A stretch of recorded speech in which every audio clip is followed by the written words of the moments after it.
Hey, Becoming Me. I am so excited to introduce you to my warrior friend, Halie. Halie, welcome to Becoming Me. Thank you. It's so good to be here finally with you I after all know. these years. Y'all, before we push the record button, I was like, Halie, you're an OG Becoming Me.TV warrior friend. Like, y'all, from day one, probably even before we started Becoming Stories, when we were just a blog. Yeah, Like, we were social media friends, and I can't believe this is our first time, like, chatting face to face almost. so wild. I mean, I guess that's social media for you. We're friends long before we ever meet now. So, Literally. I mean, I can't thank you enough for just being such a cheerleader and champion for me and for this community and now even for today, you stepping in and sharing your becoming story. So I just love you and I thank you for being here. same. I'm so glad to be here. Yes, I'm so proud of everything that you've done. And yeah, this has just turned into such a great community. So, I'm happy to be here. Well, I'm honored and obviously I'm just like hyping you up. I'm so excited. And I know there's people joining us who are like, I haven't met Halie. So take a minute and for a new friend, like who is Halie? Yeah, so I live in Nashville with my husband and my two golden doodles. I'm born and raised in and around town, so I am what people call the unicorn. That I'm from here, still here. All of my family is here in surrounding areas, so I've been very lucky. Just to still have them all close and very close to my family. Um, so I went to college about 30 minutes down the road at Middle Tennessee State University. So I did all of my school, middle school, high school, and college in Murfreesboro. So just Okay. right down the road. And graduated in 2011, I think. Gotcha. Yeah, so they're all running together, Emily. Yeah, I Um, know.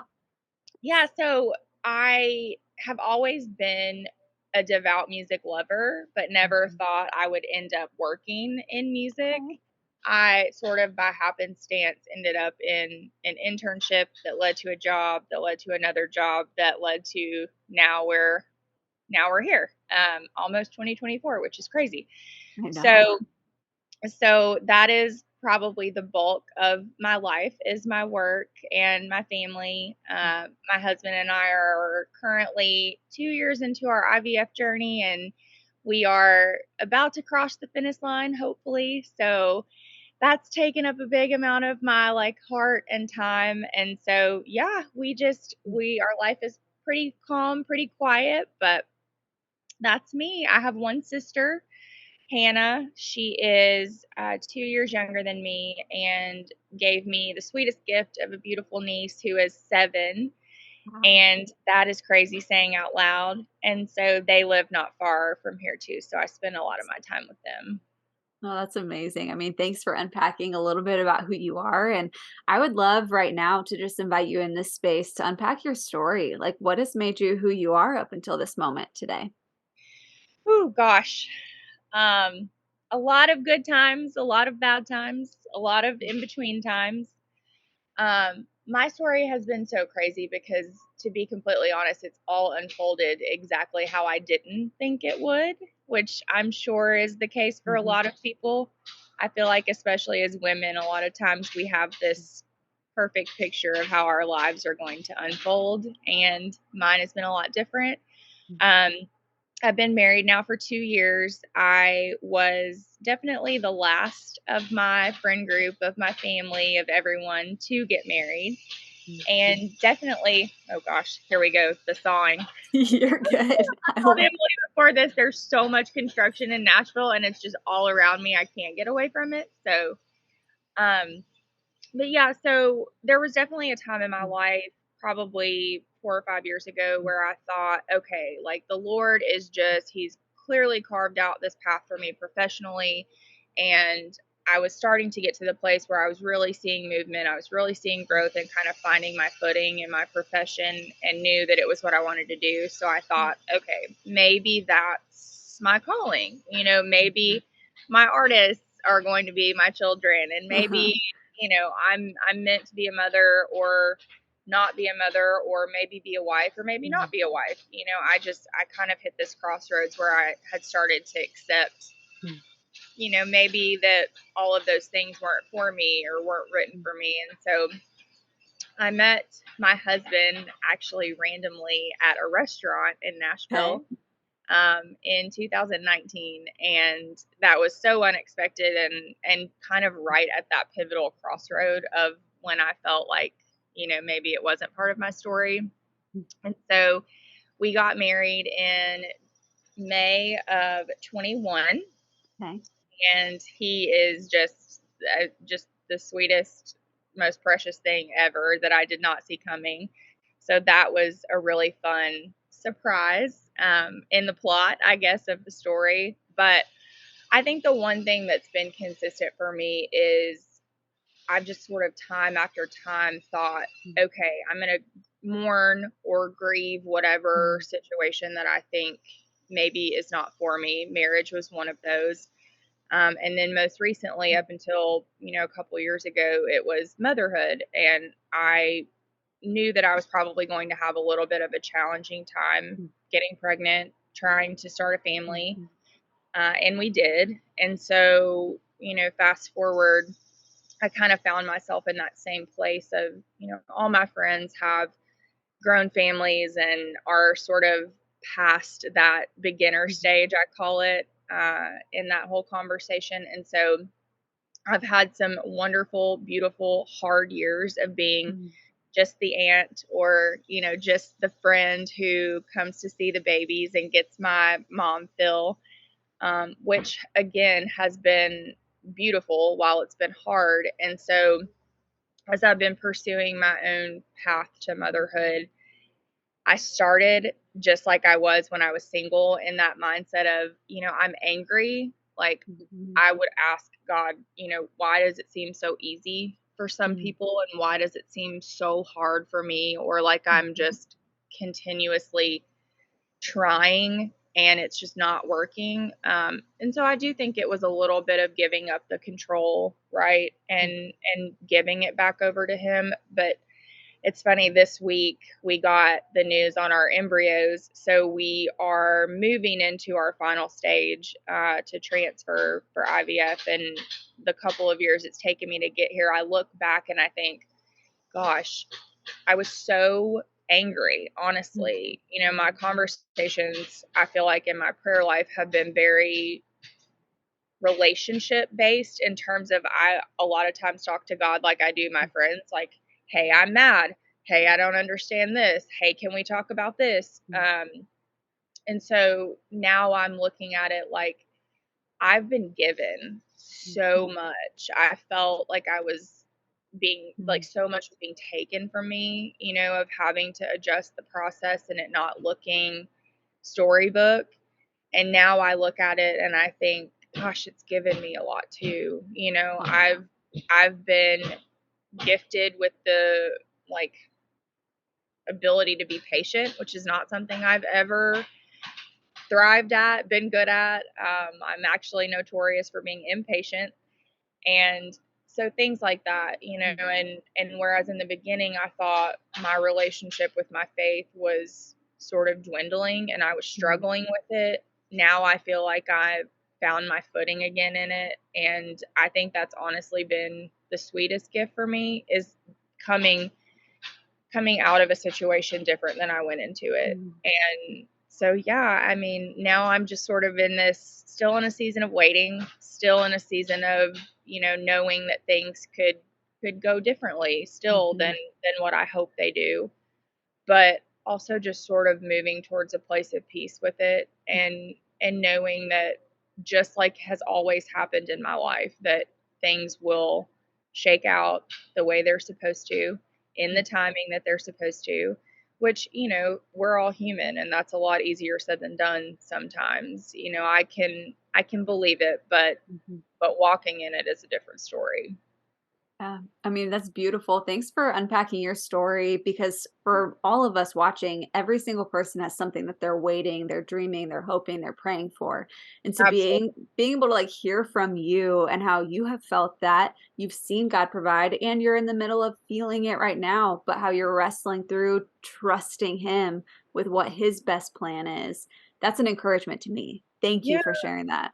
Yeah. Oh my gosh. And I feel like, I sat down and I did my first podcast interview a couple months back, and while it was a lot more professional focused, Mhm. obviously, this part of my life has become so prominent that, there's no way to talk and not talk about it.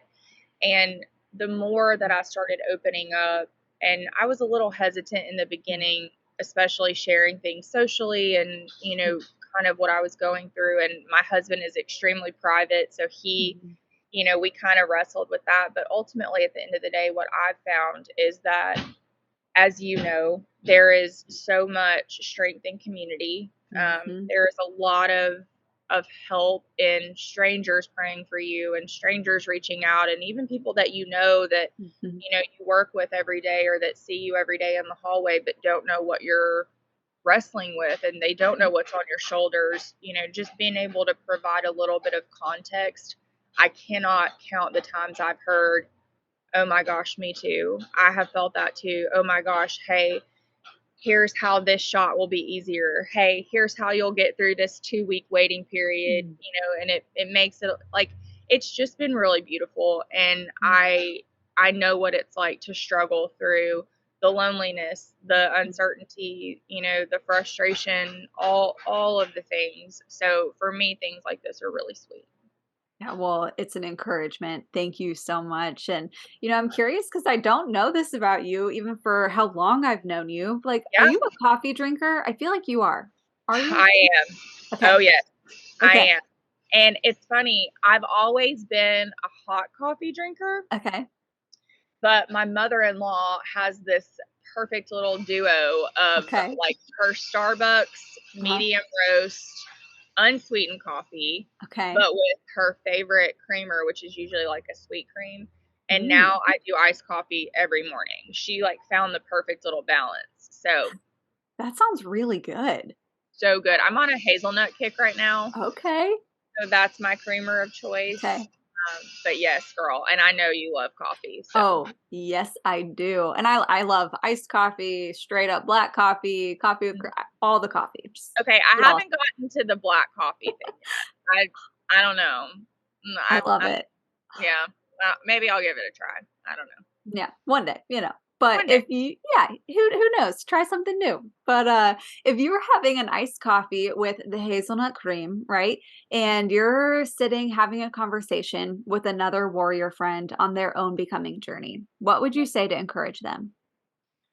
Oh gosh. I mean, I think it would depend obviously on the situation, but I think most of what we're all walking through, right, is rooted in one basic thing, and that's the uncertainty. A lot of times that revolves around whatever we're waiting for, whatever we're praying for, whatever Mm, we're frustrated with, whatever we're, tired, just tired, the things that just make us mm, tired. And I think a lot of times the energy we expend is because we don't know. And the not knowing was the hardest part of this in the beginning for me and has remained one of the hardest parts, right? I mhm. mean, we all want a crystal ball to be Yeah. able to look and see what our future holds and what story the Lord is trying to write and, what he's trying to do through us. And so I think for me, I would tell anyone just pausing to see where you are, Mm, what it's trying to teach you, what he might be trying to do through you, mm, even when you feel sometimes like you're the one that can't get out of bed. And that has been me, and I know what that feels like to carry that heavy. And so, and also one of the things I would tell people is I always thought that struggle and grief and imperfect scenarios in life looked a certain way. I mm, always thought, I would look at people and just think, man, she's got it all, or he's got it all, or they've got it all. And what I've learned, I mean, even through my own story, is that no one does.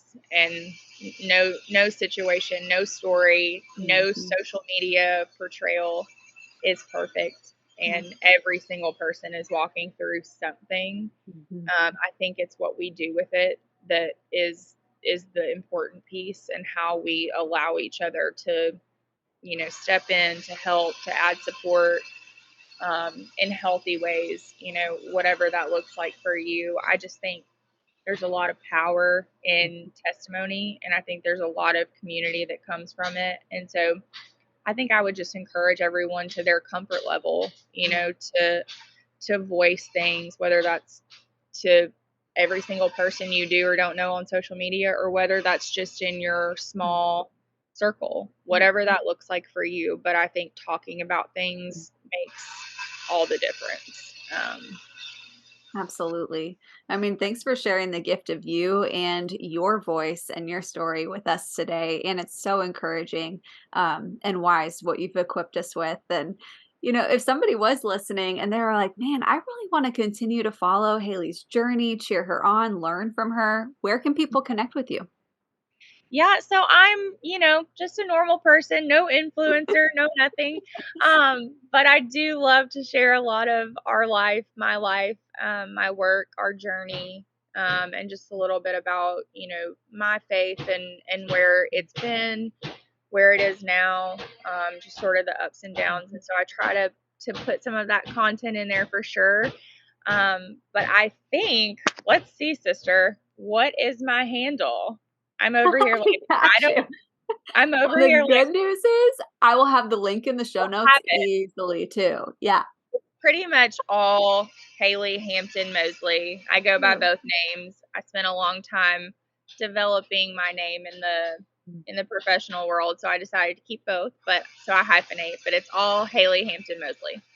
Well, and you are an influencer because you influence me. Like literally every time I look at your Instagram, I'm like, wow, and she's sharing this and she's sharing this. And I feel like the amount of reactions I send to your stories, you're probably like, oh, Emily, like you're No, so I love it. I love it. I mean, I feel like I have this small but mighty little like corner of the world, which is so fun for me. And just like you, I mean, there's been so many people over the years I feel like I've gotten to know because of the platform. And listen, I'm sure like a lot of people, there are certain pieces of the social world that I could do without. But ultimately, for me, I've been very diligent in trying to keep it just a super positive and encouraging space. And it's something I love. So, yes, I would love to connect with anyone and everyone. Yes, we'll have the link in the show notes. You can easily connect with Halie. And Halie, I don't always end episodes this way, but if it's okay with you, I would love to pray for you as you're in this season and for all of us. Is that cool? Yes, let's do Okay. it. God, thank you for Halie. And as she is right now continuing to trust you with this next chapter in her becoming story, I ask that you continue to encourage her heart and give her the courage as she is sharing her voice and her story and her words with those around her, God. Thank you for the encouragement and reminder she's given me personally today and to those of us who are listening and watching her story to trust you in the process, to be present. And as we grieve and continue to trust and wait, that we know, God, that you're with us, you're in us, and you're for us. It's in your name we pray. Amen. Whew. Amen. Thank you so much. You're such a gift. And I just thank you for sharing your story today. Thank you, Emily. Thank you so much for creating what you've created. It's so special. And, I know I speak for probably a lot of people when I say we're thankful for the gift of you. So thank you. Well, thank you. Love you, warrior friend.